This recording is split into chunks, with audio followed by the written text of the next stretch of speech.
today I'm going to talk about the game The Air Eaters Strike Back from Metagaming. It's a metagame, which is a little different because they make these micro games with boxes, and some don't have boxes. And this one, it's bigger, and it's actually very nice, like the size of it, and I like that it's got a little more to it than the smaller games. It's kind of a crossover between a fall game and a mini game, I guess. But as you'll see, it has a lot in it. The art is, it's kind of like campy B-movie stuff, I guess. But it's definitely a sci-fi theme, so that's good. And this is a sequel to their game Invasion of the Air Eaters, which was a micro game, so a smaller game. A little bit of theme. Can you save the solar system? Centuries passed since the Air Eater invasion of Earth. The terrible devastation is repaired. Man isn't alone, but he does forget. Suddenly the Air Eater's mothership returns. As man colonizes the solar system and reaches for the stars, death stalks again. We can't understand them. They only want our planets. The bitter struggle for survival, battle to the death, is joined. So it's a competition for two. Can be played solitaire. Actually, there's a solitaire scenario in there. Moderate complexity. I'd say it's moderate high, in my opinion. Playtime 36 hours, which for today's sensibility seems quite a bit long, but I don't think it plays quite that long, but it depends how quick you go, I guess. It's got a 17 by 22 map, 360 play counters, rules and data sheets. And it has more, just the box, very well done. It's got more theme in the rules. Particularly, so there's two rule sets. There's the Introductory Game, as it is described, and then the Intermediate and Advanced, which obviously has more to it. And here they go quite a bit, more into the theme. So, really sets it up nicely. And it's, nice that it's a sequel too. So the premise is that these air eaters are coming to basically take our atmosphere, hence the air eaters, and that's not good for us because then we can't survive, so it's fighting them off for survival. So nice sets the rules there. I'll go with those in detail. Then dice.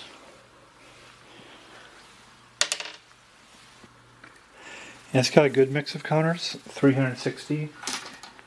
And so there's basically the blue, which are the Terran units. There's the invading aliens, and these are various markers, the orange. The unique markers are down here, but this is to show there's a good mix of markers. The Terrans, their markers are various forces, so they have transports, submarine fleets, and then these are improved transports, improved submarine fleets, and these and some other units you can get through technology development. There's fighters, armies, like a cruiser, a balanced infantry, which top, I guess, a DT, corvette, a destroyer, a battleship, and so some diversity there. The air eaters have a quasar ship, which is it's good at bombarding worlds. A crawler, which goes on worlds and moves around. lander, which brings things down the surface course. So the movement of the units is shown here, like U1 for instance. U is unlimited, 0 stationary. So, and then the other counter units, there's planets, Earth, Venus, Mercury, and on these shows the initial industrial unit production, and these are degraded as the Ares attack.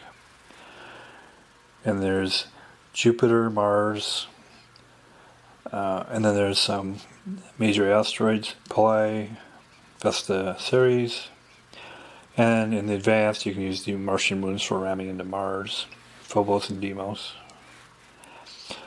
These are the atmospheric indices for the planets that are tracked. Io, Earth, which is kind of unique. Io is unique. Earth, Mars, Venus. You can track production, your resource production. Space colonies. Space colonies and then can produce an IU. Mining bases, the asteroid can produce an IU. Free asteroids, which can move around in some of the advanced scenarios. Trojan asteroids, which move around too. And these are mark the degradation of your IU production in the IU sites. And these are for your tracking your inertia.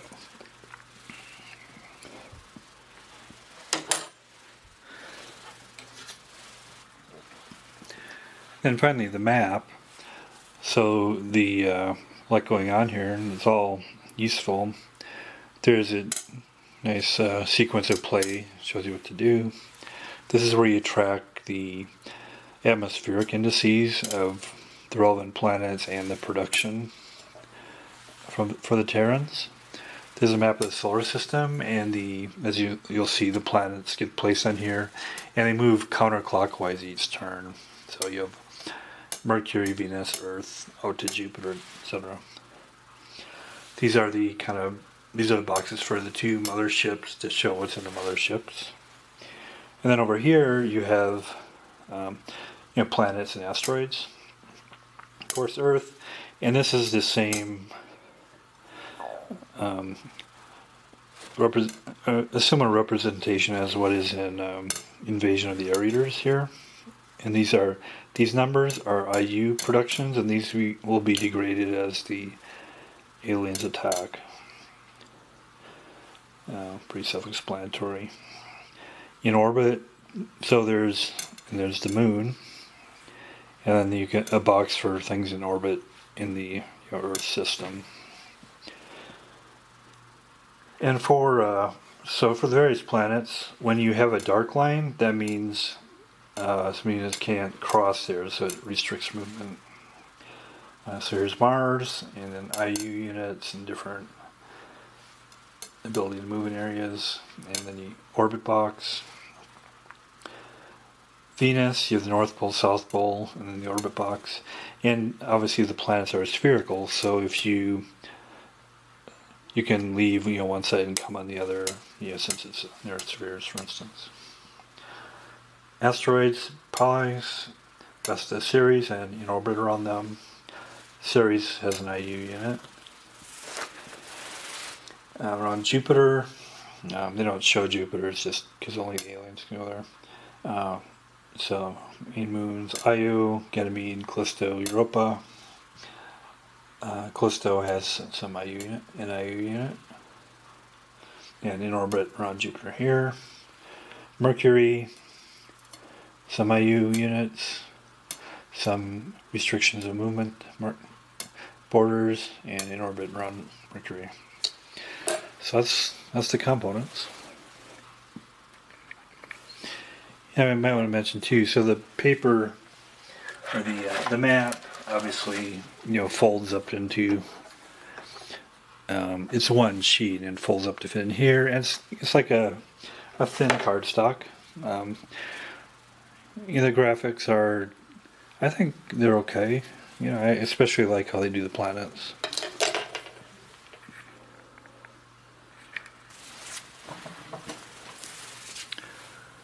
So I'll walk through the rules here.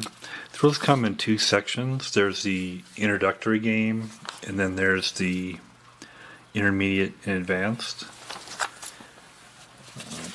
Start with the introductory first.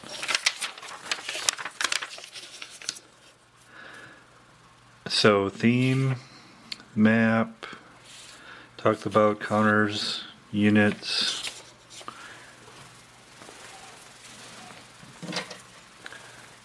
Again, on the units, it's basically just definition of the unit type and then the movement amount. Alien ships and Terrans.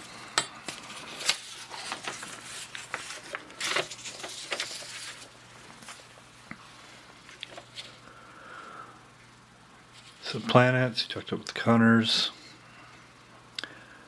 No counters are provided for Luna, Ganymede, Callisto, Io, and Europa, since they're always in the same solar system.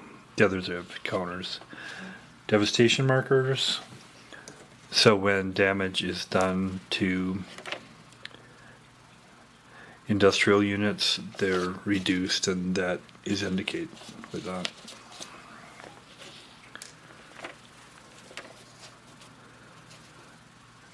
Production markers are moved on the Terran Production track, and go through the setup for the introductory, basically saying how the units are set up for the Terrans, for the aliens, and the planets are set on the solar system track. Aliens are set up with 2 motherships. So when I do the play, I'll do the intermediate, and that follows pretty similarly, except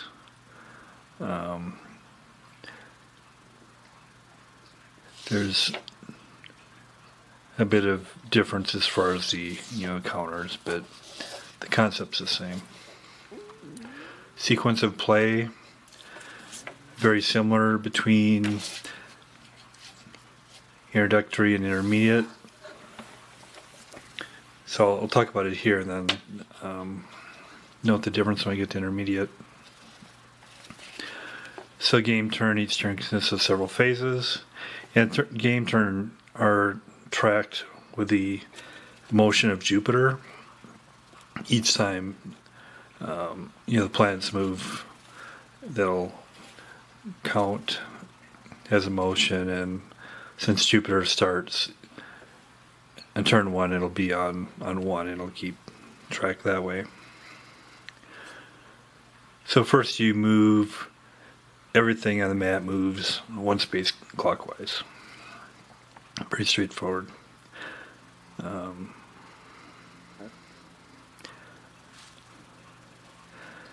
So the Terrans move. Each Terran unit on Earth may move an unlimited distance on each planetary map. Each DT or balanced infantry may move 1 hex on that planetary map.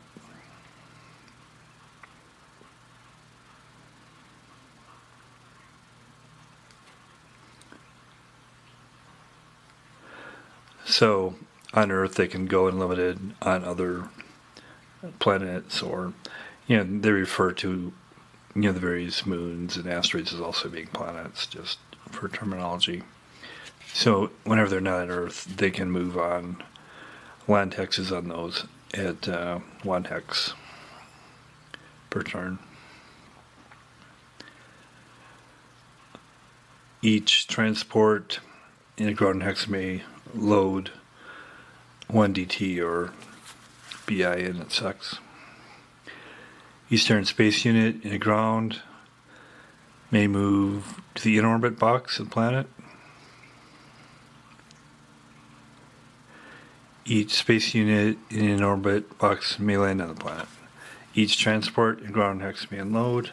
Lastly, each Terran space unit may move a number of solar system units equal to its movement factor, and the movement gets a little more realistic and complicated in the intermediate and advanced.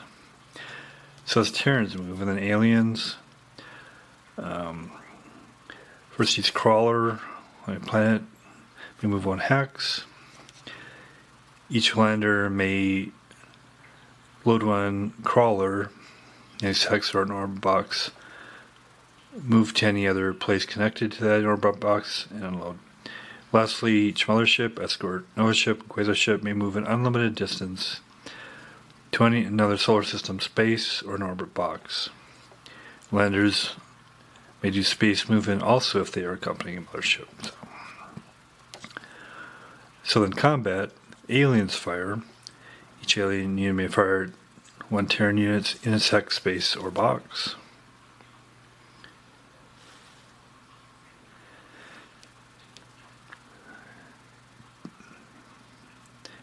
In addition, there's also land bombardment, which we'll talk about.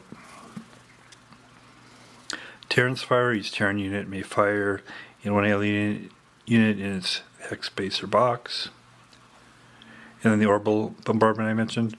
Each Nova ship in orbit may fire twice at each Terran units on that planet.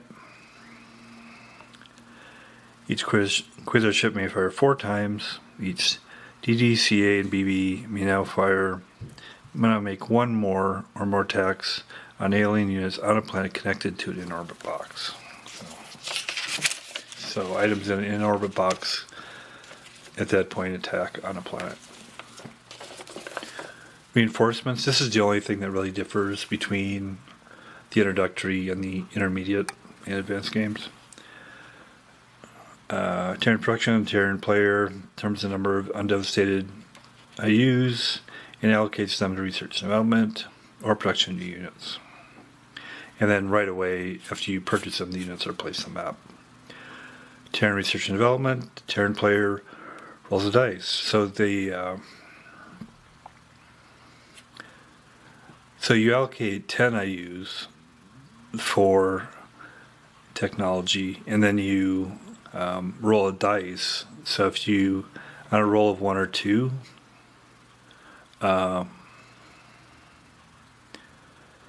or in some cases 3 if there's a modifier, the R&D is successful. And then alien reinforcements. So each mothership in the solar system B1, C1, D1, E1 may receive an alien reinforcements. And so this is where it differs from the intermediate and advanced, because they don't do alien reinforcements, they do alien production. That's the only way it differs. Order of movement. Often order of movement is important. So in any turn, the players may agree to receive reinforcement at the same time. So there's a movement allowance on each of these, like there, for instance.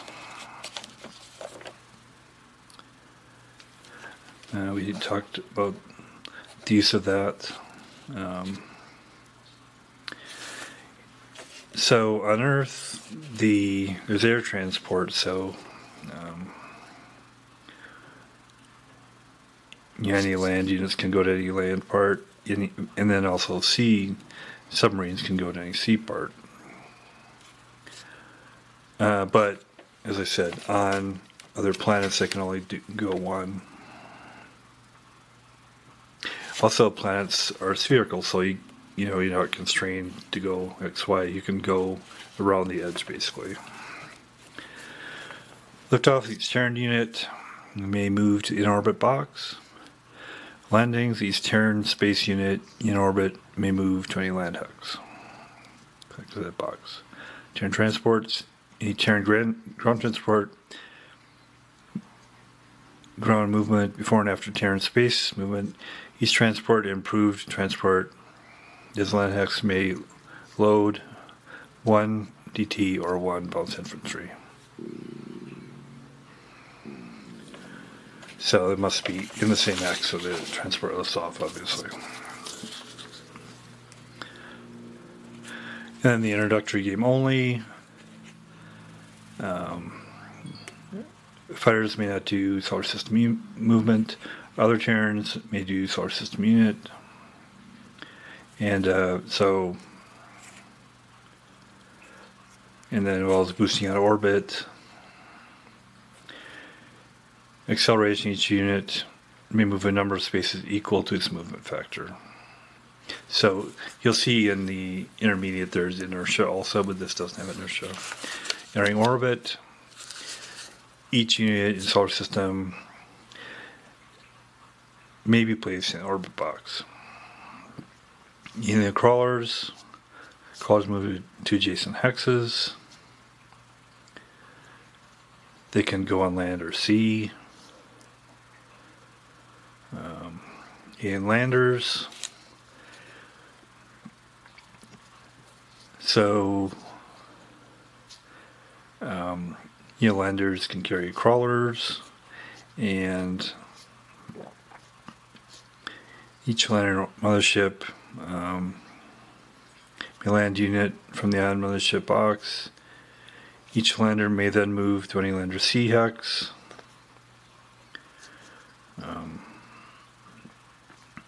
Each passenger unit must then be unloaded.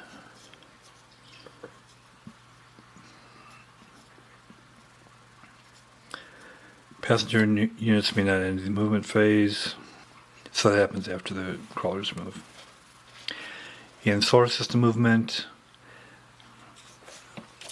so after landers move, each mothership, escort, nova ship, quarter ship, they boost out of orbit, and they can go an unlimited amount across, the solar system. And so basically landers kind of tag onto the mothership, and mothership can kind of carry them on the side to bring them somewhere. Unlimited number of units stacking. Combats, and then so combats are done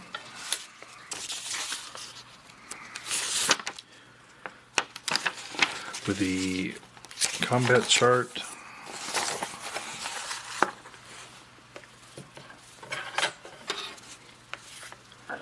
So you refer to the environment, there's space, land, and underwater, and then you look at the firing unit, compare it to the target unit. For instance, firing unit is an escort, and say it's attacking a fighter.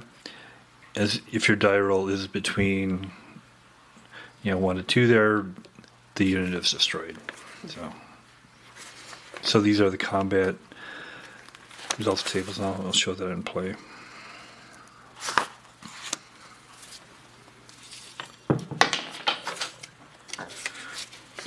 So generally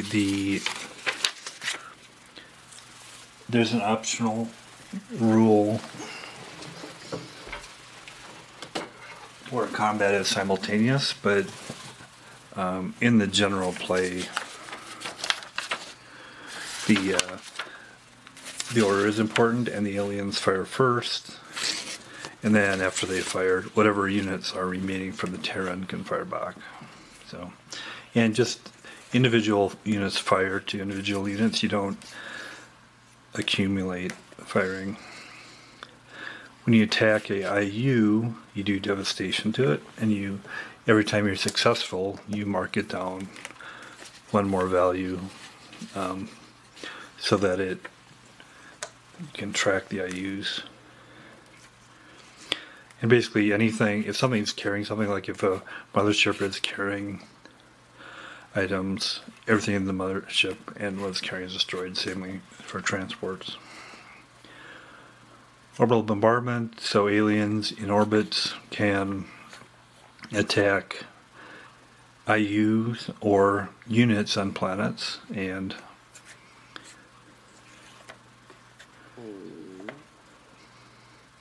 each nova ship can do 2 attacks. Each quasar ship can do 4 attacks per turn.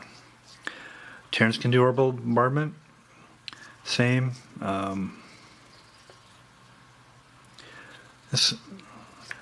In this case, though, for each attack, a 1 must be rolled to destroy a target. So, each destroyer bombards once per turn. Cruiser twice. Battleship may attack 4 times. Corvettes and fighters may not bombard. Production, and then so the number of IUs you have determines how much production you have. And you can either produce new units which is the cost of production is shown here. Whether you have,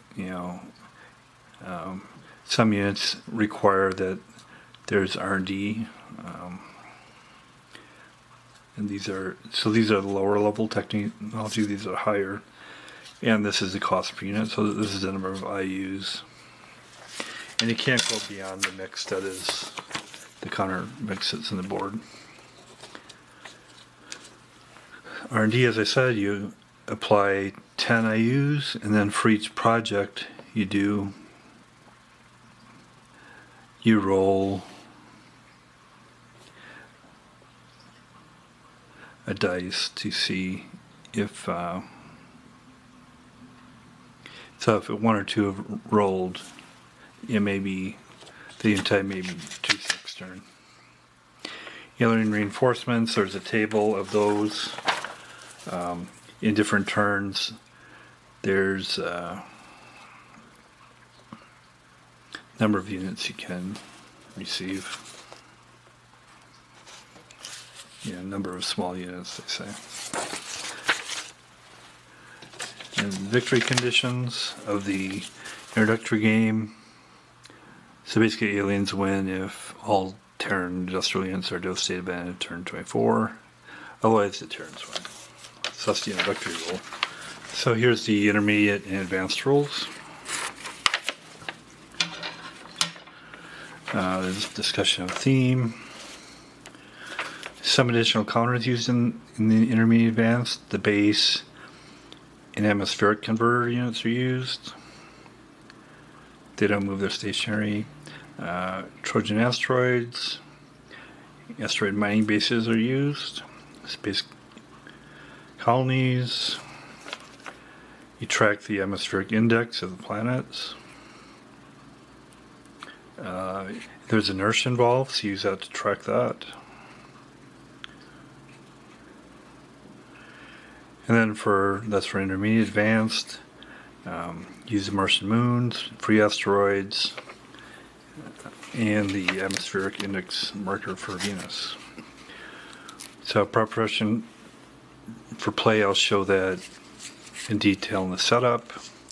The sequence is the same as the introductory, except the reinforcements has different subphases. Namely,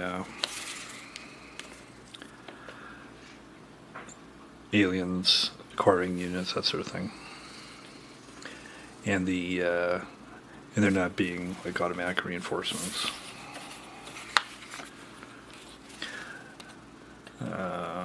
Deployment of bases, atmospheric counters.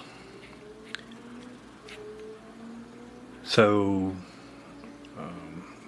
bases. At the start, there's a base on our ship that's face up, means active. So ones that aren't deployed yet are face down. So bases. So there's beaming. So they may be beamed or transported by landers. I don't talk about beaming. Functioning. Only deployed bases may produce or be used to beam units. Only ACs can cause atmospheric index to decrease.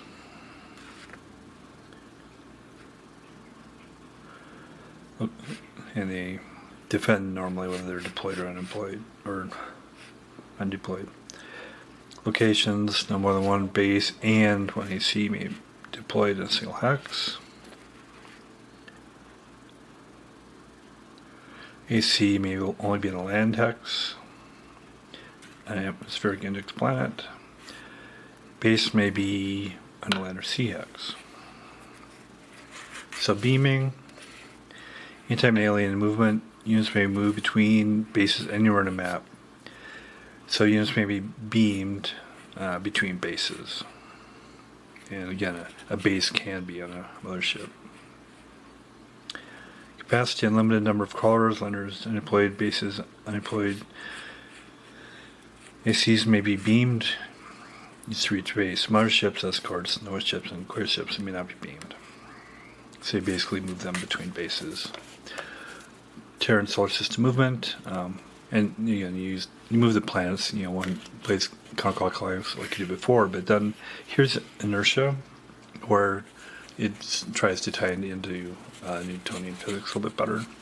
So basically, when you move towards on a turn, when you move towards or away from the the sun, so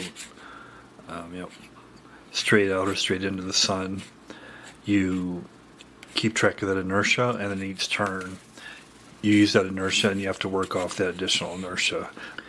It's a little bit complicated how they say it here, but you also have, so if you have a +1 inertia in one turn, you'll have that next turn, but then you can also accelerate from that. And then there's also solar gravity, where you can use one space movement towards the sun. I guess thinking they'd have like a solar sail or something. And you may enter or leave orbit.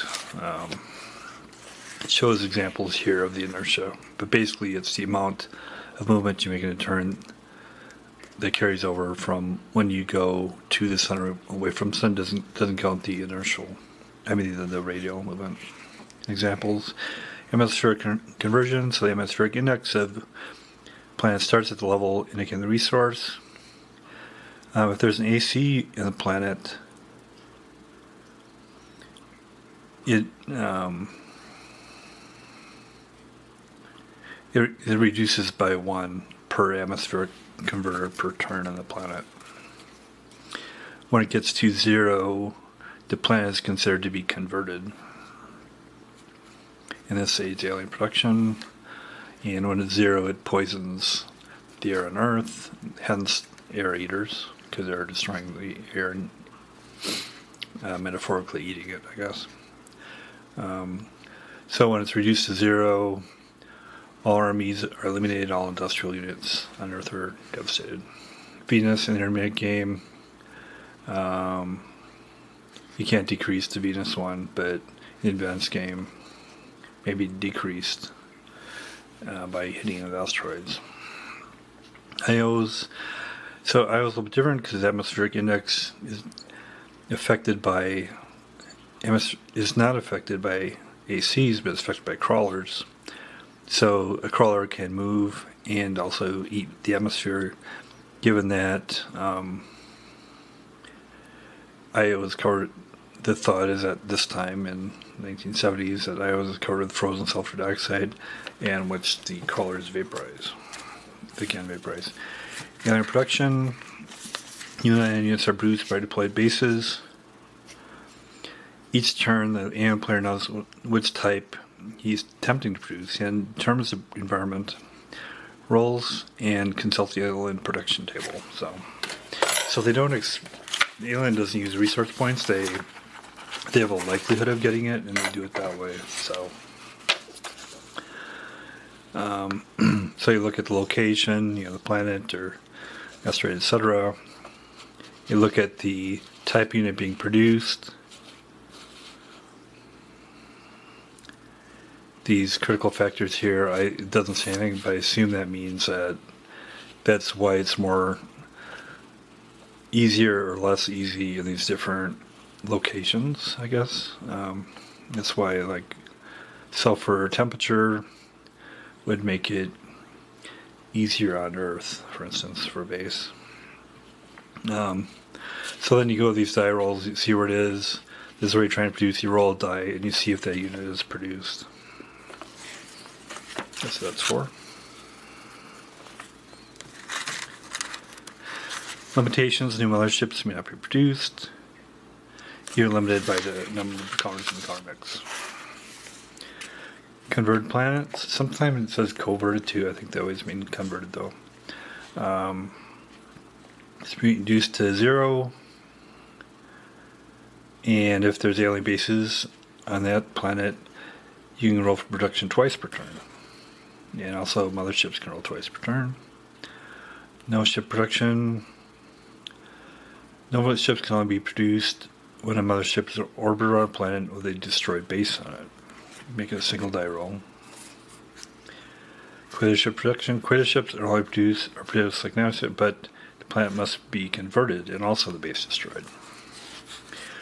Space colony and asteroid bases. Space colonies have IU units. Units may not land on them, but they can be destroyed by orbital bombardment. And then victory conditions for intermediate games. I'll talk about that in the setup. Advanced game, same. So to the advanced game, so you have Martian moons, and basically you can try to push Phobos and Deimos, and how they're used. You can try to push them into Mars. The alien can, to destroy units and IUs on the planet, which is interesting. Free asteroids. There's asteroids moving around. You can basically guide them if you're the alien and use them, smash them into things, try to destroy things. So it talks about it here. So it's interesting how you like guide the asteroids to devastate units.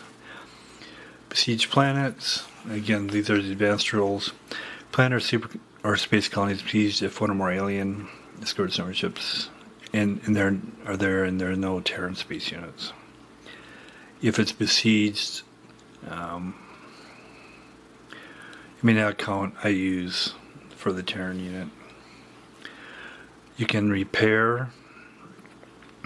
Devastation markers may be removed from IU during Terran production subphase. 7 IUs of production for that turn. Scale could repair each devastated IU on Earth, so you can repair IUs. Then there's also optional rules. For instance, simultaneous combat, self-explanatory. Combat, kind of keep doing combat until it's resolved. And there's several other interesting scenarios, which is another neat thing about this game. There's so much variation you can do in scenarios. So it talks about the Invasion Air Eater rules, which is the prequel to this. You can different, use of units on planets. And then you can have multiplayer games where you have 2 Terran players, one being an Earth and one being a colonist. 3 Terran players. So the Earth player mining consortium and the Space Fleet player, different victory conditions. 2 alien players where they're both trying to get control of the galaxy, or the solar system. And there's a nice solitaire scenario that's actually good, but it's it doesn't have all the intermediate rules in it, so it doesn't get all the effect of that. But it's really nice to have a solitaire scenario. The Martian Revolt, 2 Terran players, which I try not to cross over between games too much, but it's interesting. This might be reminiscent of a Battlefleet Mars, for instance, where you have a Earth and then a Martian. So that's kind of interesting. Maybe I'll do a future talk about comparing those two. Let me know if you'd be interested in something like that. That's interesting. It is interesting too that between the 2 games too, how they do the motions of the planets. So, and they both involve mining too. So. Expansion of the solar system, so you expand on the solar system. So it's all a lot of great information. And then there's, as I'll show in the setup, so the tables are the initial placement. In general, in the scenarios, Mercury and Jupiter are standard where they start, but everything else you roll dice, and it tells you where on the board it goes. I'll show that in setup. Combat results for space, land, and underwater. Orbital bombardment. Combat results table. Terran production we talked about. And for Terran R&D, then you need so you need like rolls of 1 to 2 and sometimes 3, but you also need conditions before you can do that for different. So, for instance, if you're doing destroyers, there's no prerequisites, just do a die roll. But if you're improving a subfleet, you have to do underwater combat this turn, and the die roll modifier is the modifier of any alien units destroyed underwater this turn. So, and the different R&Ds are, you know, destroyers, fighters, cruisers, battleships, improved transports, bonus infantry, and improved subfleets. So these are things you get with development, and they need to meet those conditions on a die roll. And you also have to expend 10 IU points for that. So, alien reinforcements, and then alien production. So we talked about that, and that's the rules. So I'm going to do the intermediate game. I'll show setup as described in the rules here. So first of all, it's Terran setup. The Terran player sets up as the introductory game. So 1 corvette orbiting Mercury, 3 corvettes orbiting Earth, and then on Earth 2 armies, 4 DTs, and 2 submarine fleets, 3 CRVs orbiting Mars, 2 DTs and 1 transport on Mars, 1 CRV orbiting Jupiter, space colony in orbit around Earth. So for on Earth, I just kind of distributed kind of evenly, put as far as the land forces on the continents, and then the sea forces in the sea just kind of evenly. Similar in Mars, I just kind of did it kind of evenly. So, and then the alien selection of forces, the alien player gets 2 motherships, 2 bases, and 14 other units. Can't get a quasar ship yet. It may take no more than 2 Nova ships. Each Nova ship costs as 3 of the 14 units. So I chose. So the motherships put here. There's the motherships, and then I got 3 landers, and they're tagging along with the motherships here. 2 there and 1 here. And then escorts, I just kind of put them distributed around the bottom here. Thinking that if I distribute around the bottom, we'll kind of focus in this area and see what happens. So, escort here. So 5 escorts. A Nova ship here. And then the 2 bases, 1 on each mothership. And then 3 crawlers. 1 on this mothership, and then 2 on this mothership.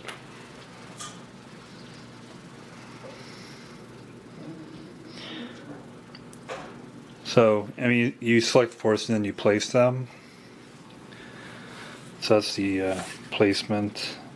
And then the setup, so Jupiter and Mercury are always start in those locations.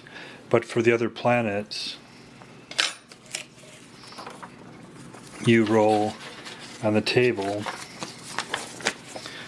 shown here, and that gives you the location. For instance, Venus, 1 would be C1, or 6 would be C4. And then similarly you do that for, you roll the dice on that chart for Venus, Earth, Mars,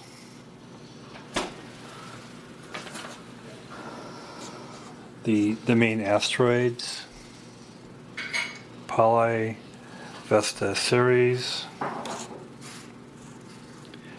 the 4 asteroid mining bases, and then Jupiter always starts at L48, and then the Trojan asteroids automatically start on L40, so that'd be here, and L8, so right there. So that's where they start. And then I already showed where I set up the aliens.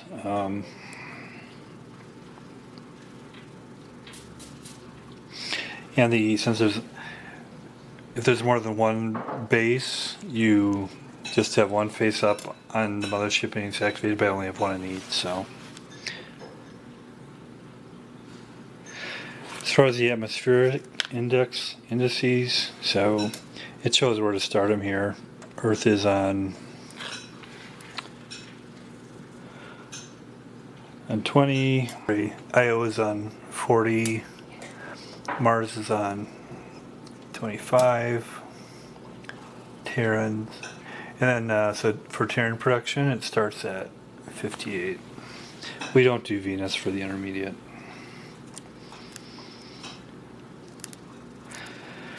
And that's the setup for victory conditions for the intermediate scenario. So if no alien units are on or in orbit around Earth or Luna, and no planets are coverted, or I think they mean converted, at the end of turn 12 when Jupiter is in L12. So Jupiter is used as also the turn marker. The Terran player wins a decisive victory. If no Terran unit is anything in any star system space or an orbit box, and the Terrans have fewer than 25 undevastated industrial units, then turn 12, the aliens win a decisive victory. If neither player wins on turn 12, the game continues until the end of turn 24 when Jupiter has completed half of its revolution. So down here. Victory is determined at the time. Alien decisive, Earth is converted. All Terran units are eliminated and all industrial units are devastated, destroyed. Alien substantial, Earth is converted. Alien marginal, 45 or more RUs are devastated. Only 13 left. Terran marginal, and alien victory is prevented. Terran substantial, 45 AUs are undevastated at the end of the game. Terran decisive, an alien victory is prevented, and also the aliens have no Nova ships or Quasar ships at the end of the game. So then we'll get into play. So we're in an early turn here, and just to give a sense of how it goes, I'll go through a turn. So the current situation is, so there was a combat, sent some escorts, some mothership and landed to Mercury, and a couple escorts defeated Mercury, the Corvette and Mercury in combat. The Nova ship went to Ceres and was able to orbitally bombard to reduce 1 IU from Ceres. That's the main conflicts. And so the approach I'm using first, the aliens are going to be, I guess I'm talking like I'm the alien, but the alien will be attacking kind of the periphery worlds before they dive deep into Mars and Earth. Maybe I'll get to Mars a little bit this turn. As far as production, the Terrans bought another Corvette. They bought another DT on Mars, and they bought another army for Earth. The alien production is by doing die rolls based on where bases are. as is shown in this chart. So right now the bases are located on the motherships. So they were able to produce a crawler, basically. So that's where we're at. So then to start this turn, it does show the turn sequence on the board here. So first of all, you move everything clockwise on the map, including Jupiter, which functions as the turn counter.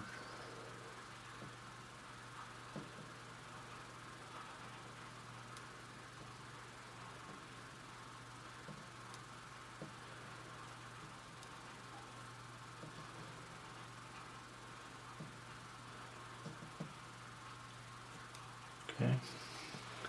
Showing motion about the solar system there. I'm curious how accurate that is. In the future, I might compare that accuracy to the similar solar system map in Battlefleet Mars, if that's of interest. So then, Terrans Move. So the units on Earth can move an unlimited distance, and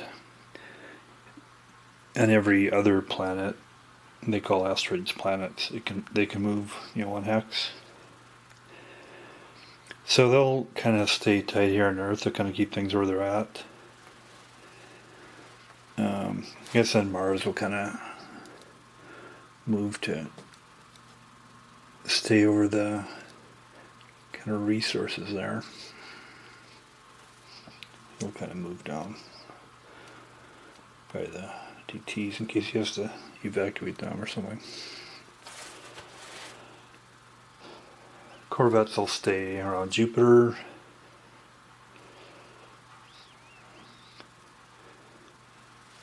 Corvettes will stay as they are around Mars. So I guess we'll keep it like that. Kind of defend kind of what hasn't been disturbed yet. Aliens Move. First you move any crawlers there down. There's no crawlers there down yet. So, and then you can move landers. So I'm going to move a couple landers. I'll move one lander down to, this is on the mothership, down to the surface of Mercury, and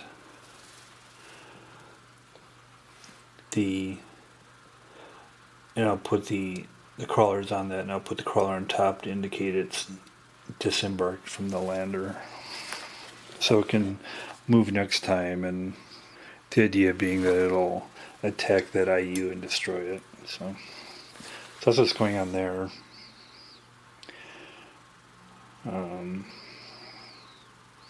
So that's the things that are in orbit.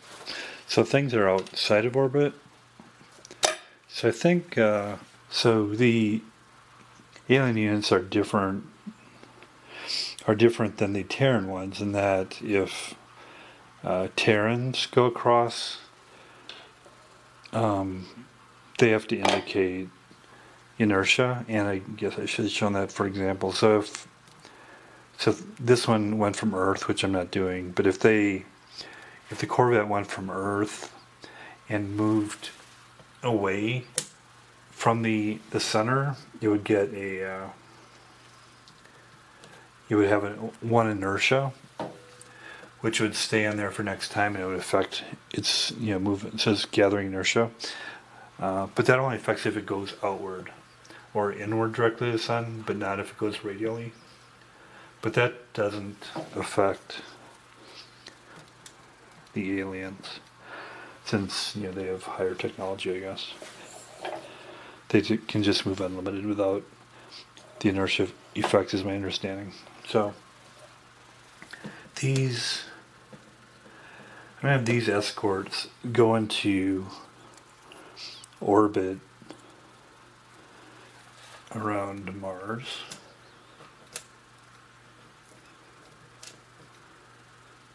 Something, a confrontation coming up there. Then what else do I have? I have a couple escorts here on Mercury. that are not that had left orbit, and I'm going to send them in orbit around Jupiter.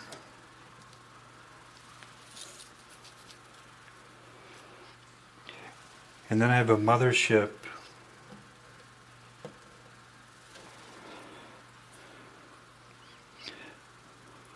with a lander and Nova ship around that had left orbit around Ceres. And let's see, I'll send the mothership.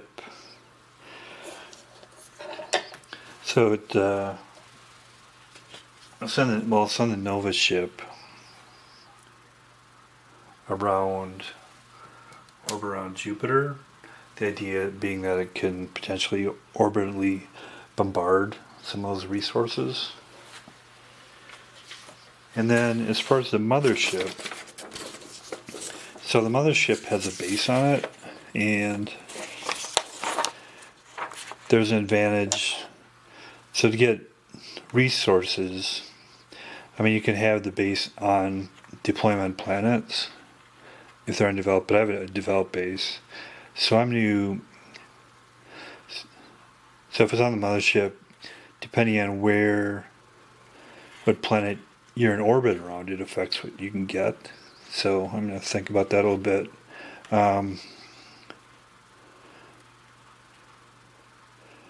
So I think I want to get some escorts, which apparently need heavy metals to develop. And so the way I interpret this is that if it's around, I think it means that these planets have that resource it needs for that. That's my interpretation. So it's best if it's around, Mars or Earth, but a Trojan asteroid's pretty good too. So that's interesting. So I'll go to a Trojan asteroid. So they don't have in-orbit markers for those. I assume you just put them on that. Okay. And then aliens fire. So it's not simultaneous. So aliens fire first, destroy things, and then the Terrans, I guess I'd been calling them Earthlings, but Terrans fire back. So let's see what the aliens can do. So obviously we have combats here. So the combat results tables are here. It'd be good if they were a little bit bigger, but they're functional. So if it's in space combat, use this one. Land combat here. Underwater combat here, and this is for orbital bombardment. So we'll start up here. So space combat is any solar system space, here, or in an orbit box, and it's in an orbit box. So I got 2 escorts that are going to be firing at a corvette. And if there's some remaining, the Nova ship's going to fire as well. So 2 for a escort to a corvette gets destroyed under 1 to 4. Yep.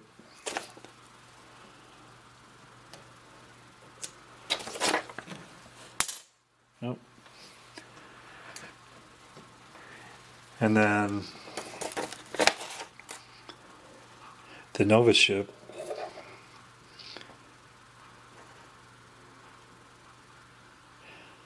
it's not looking good for them. 1 to 6, so automatically destroyed. So that was successful there. And escorts and Nova ships escorts and corvettes are equally matched, so they both need 1 to 4 to hit each other. So it's good that for the aliens that they're going first. So 1 to 4, yes. 4, yes. 4. Okay.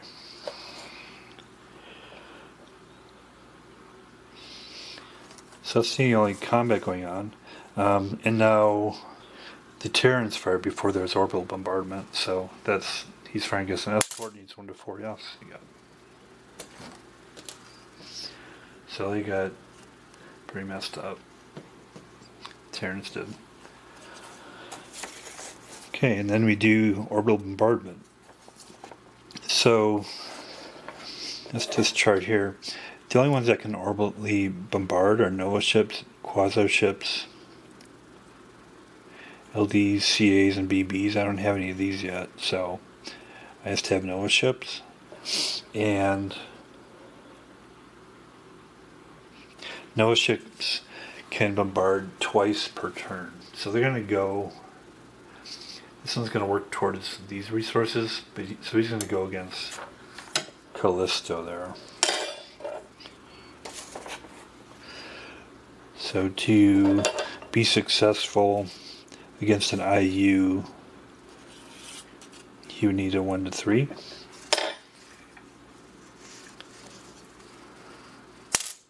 Yes. So he knocks out an IU there. And I'll move down the Terran Production to indicate that. That's the only orbital bombardment we're doing. And he could have gone twice, but there's only one thing there to get. So then we do Terran Production. So we see how many I use there, and so you don't have to sum them up all the time. You just keep up, knock down what you lose here, keep track of it. So they have 56. They can do research and development, or they can do production. And I'll first I'll do a research and development.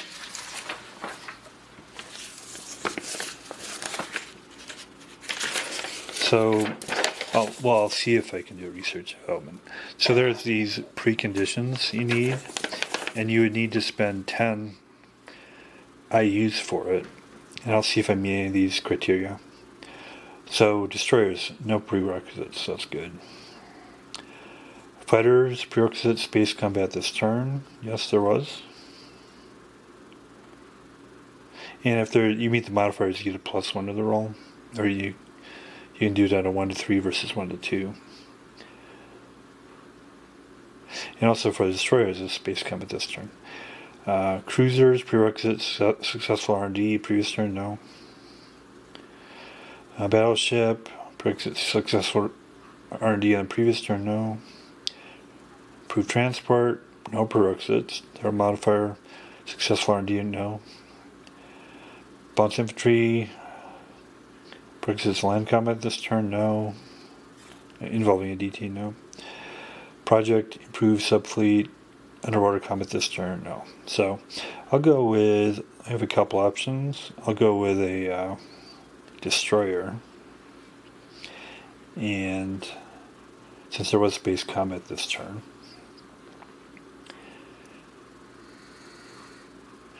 And I'll do that on Earth here. So to see if I'm successful then, let's see if we met the bonus modifier. So yeah, so there was space combat, so I get so it's not a 1 to 3 versus 1 to 2. Roll dice.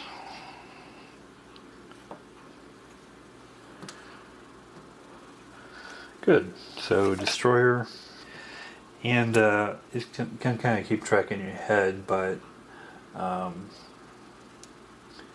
just going to keep track of how much I'm spent. I'm just going to kind of use this to kind of show. So I've spent 10 now. So I have 46 left to go. So what else I can do?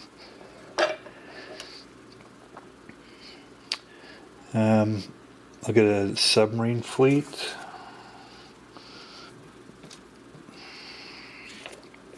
So that's another 15.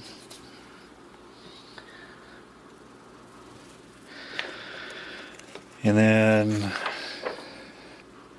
I'll get 2 corvettes, which are 10 each, and 2 DTs, which are 10 each. I'll kind of populate Mars here.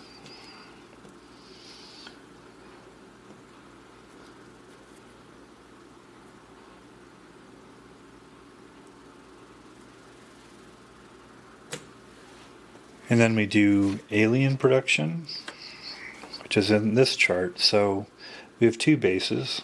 You only do any bases. They're both on motherships. And first of all, I purposely put the one mothership on the Trojan asteroid here.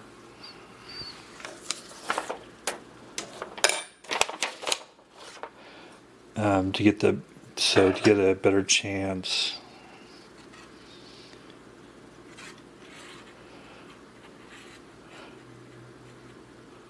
of producing escorts. I just need a 1 to 4 there.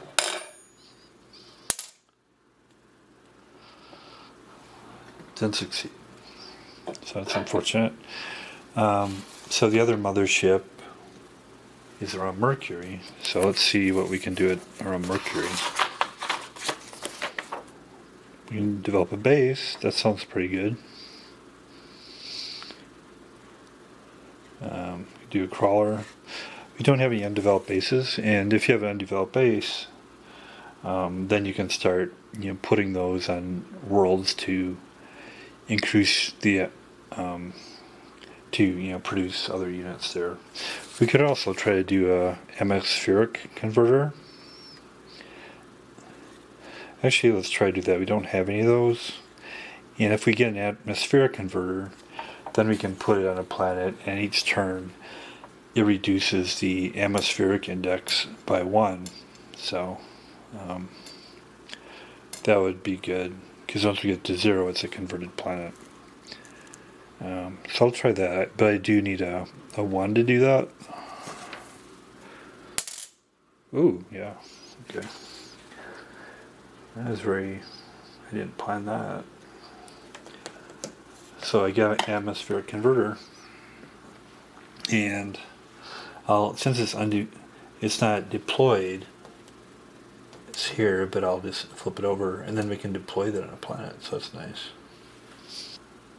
And that would be it for this turn. So that's an example of gameplay. Hopefully, it gives you a sense of it. So that is Air Eater Strike Back from Metagaming from 1981. Very, very pleased with it. A lot of great things to like about it. I do really like the box. It's actually, if you compare it to, these are SPI capsule games, the same size, but it's a box. The box is bigger than their micro games. It's a good size. Nice cover art, and it's got a lot in it. It reminds me a lot of, I try not to do crossover between games too much. It reminds me a lot of Battlefleet Mars, in that you get orbital movement mechanics. The advanced games start doing inertias. And what's great about this game too is, unlike other games, you have the space element, you have research and development, you have land combat, space combat, you got strategy, you got tactics. The components actually, I do like the components. They're one-sided, but they have, I think, pleasing graphics to them. The map is functional but simple, but it's got a lot going on. I do like the art of the different planets.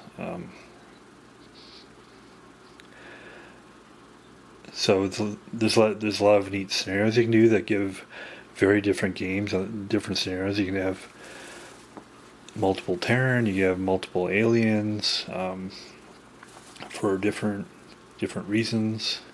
I think it's a pretty unique game. And it's based on the Air Eaters, Invasion of the Air Eaters. Leverages off that, so it's a sequel. I think it's great. It takes a little bit figuring out the rules, but if you invest the time to figure out the rules, you'll find a very good game. I do wish that the play rates were a little bit more useful, but they're useful, but a little more. If there's a separate play rate, it'd be nice, but that's just a kind of minor thing, so you can do that. I think it's really nice. It's kind of hard to find, at least in the present day, but give it an 8 out of 10. Thanks a lot.